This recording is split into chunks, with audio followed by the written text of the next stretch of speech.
In the sleepy village of Eldridge, folklore was a way of life. Tales whispered over crackling fires warned of creatures lurking in the shadows, but none more frightening than the story of the midnight visitor. According to legend, a vampire prowled the cobblestone streets, choosing its victims under the cloak of darkness. Most dismissed it as mere superstition, but not Jonathan Harker. Being a journalist from the city, Jonathan had an unrivaled curiosity for the macabre. He arrived in Eldridge one misty evening, convinced that there was a kernel of truth to the old stories. The locals eyed him warily, their faces pale with unspoken fears. His first stop was the local inn, a dilapidated establishment run by Mrs. Holloway. Her demeanor was cautious, almost as if she knew why he had come. "Best be on your guard at night," she advised, her voice trembling despite a forced smile. "The midnight visitor is no tale for the faint-hearted." Jonathan noted her warning but was undeterred. His room was small, barely more than a closet with a bed, but it had a window overlooking the village square.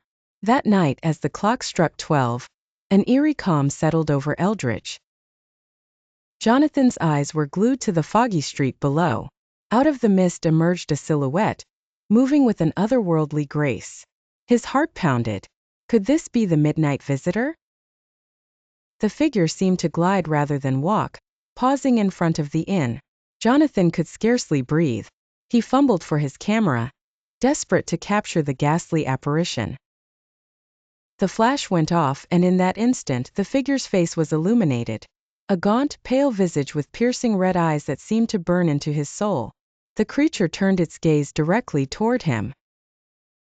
In a heartbeat, it was no longer on the street but standing just outside his window, staring at him through the glass. Paralyzed with fear, Jonathan could do nothing but watch as the vampire's lips curled into a malevolent smile. The window rattled as an icy wind blew through the room. He heard a faint whisper, a chilling promise of what was to come.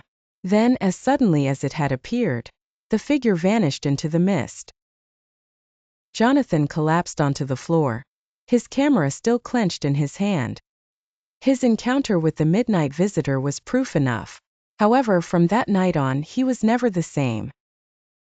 The once spirited journalist became a shadow of his former self, haunted by crimson eyes and a malevolent smile that waited for him in his nightmares. Eldridge knew one thing for certain: the midnight visitor was no legend. It was real, and it was hungry,